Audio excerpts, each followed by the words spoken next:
지옥의 주변에 있는 12구덩이. 나는 지옥의 12관 주변에 있는 12구덩이를 하나하나씩 구경하기로 하고 먼저 거짓말의 구덩이에 대해 들어가 보았다. 이 구덩이는 3층으로 된 12관의 사이에 자리 잡고 있었다. 거짓말의 구덩이에서는 모든 것이 마치 네온 사인이 찬란한 라스베가스의 밤거리처럼 화려해 보였다. 나는 너무도 놀라서 부르짖었다. 아니, 여기는 천국같이 아름답네요. 그러자 강량옥 목사는 말했다. 그것이 바로 거짓말의 본질이지요. 모든 것이 다 그럴듯하고 아름답게 보이는 것 말이오. 사실 위조 서류는 언제나 거짓을 숨기기 위해서 화려하게 도장을 찍고 금박이 글씨로 쓰곤 하지 않던가요. 그런데 이 구덩이들은 화려하기는 했지만 마치 로마의 지하 감옥처럼 깊은 곳에 있었다. 나는 두 번째 구덩이인 미움의 구덩이에 가보았다. 이곳은 가시로 된 망으로 둘러싸여 있어서 서로를 찌르고 있었다. 나는 그제야 미움이란 남을 찔러 아프게 하기 전에 자신을 찔러 아프게 한다는 사실을 깨달을 수 있었다. 세 번째 구덩이는 시기와 질투의 구덩이인데 그곳에서는 서로가 고통을 당하면서도 그 속에서 또 사람들이 서로 시기하고 질투하고 있었다. 네 번째 구덩이는 불평과 원망의 구덩이였다. 그곳에 있는 사람들은 남의 말은 전혀 듣지 않고 자기 말만 하면서 불평과 원망을 늘어놓으며 떠들어대고 있었다. 다섯 번째 구덩이는 무관심의 구덩이였다. 세상에 살 때 남에 대해서는 아무런 관심이 없이 오직 자기만 생각하고 자신의 만족만을 위해서 살았던 이기적인 사람들이 몰려 있었다. 여섯 번째는 두려움의 구덩이인데 얼마나 서로들 무서워하는지 마치 사천왕 앞에서 무서워하던 사람들의 그 모습을 방불케 하였다. 환경도 무섭고 들리는 소리도 무섭고 바람마저 무섭게 불어와 온몸이 사시나무 떨듯이 들 정도였다. 일곱 번째는 분쟁의 구덩이였다. 매일 하루 종일 싸움질만 하는 것이 마치 국회에서 여야 간의 멱살을 잡고 치고받는 모습 같아 보였다.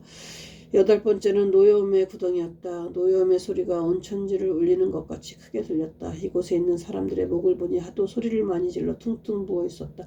아홉 번째는 절망의 구덩이였다. 거기에는 이런 글이 기록되어 있었다. 절망은 죽음에 이르는 벽이다. 한 번 빠지면 결코 헤어나지 못하는 곳으로 절대로 빠져서는 안 될 곳이다. 하루하루가 절망이고 가는 곳마다 절망이고 내일이 없는 절망이다. 과거가 절망이고 현재도 절망이다. 여기를 벗어나는 길은 희망을 가지는 것인데 절망에 빠진 자에게는 그것이 보이지 않는다. 그러므로 이곳에 온 자는 결코 벗어날 수가 없다. 열 번째는 탐욕의 구덩이였다. 탐욕은 단순히 욕심이 아니라 바로 우상숭배다. 이곳의 특징은 주로 유명인이 많다는 점이었다. 정치에 대한 탐욕은 물론이고 돈에 대한 탐욕과 섹스에 대한 탐욕, 명예에 대한 탐욕, 심지어 음식에 대한 탐욕에 이르기까지 가지가지였다. 11번째는 음란의 구덩이였다. 순간적인 오르가즘의 쾌감을 느끼기 위해 수감까지 주저하지 않았던 자들이 고통을 당하고 있는 장소였다. 마지막 12번째는 배신의 구덩이였다. 배신은 인간이 당하는 최고의 아픔이며 가장 무서운 죄이다. 하나님에 대한 배신은 물론이고 친구들과 민족에 대한 배신자들을 볼 수 있었다. 나는 지옥의 12관에 있는 자들과 12구덩이에 있는 자들의 관계가 궁금해서 물어보았다.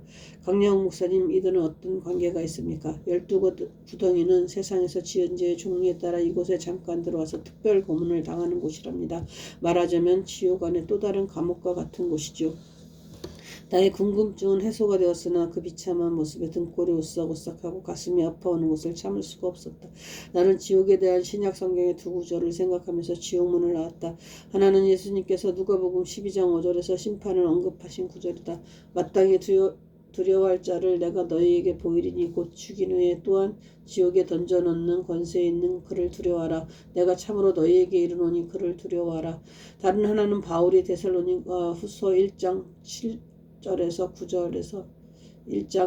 9절에서 지옥의 심판을 피할 수 없는 마지막 심판이라고 한 구절이다.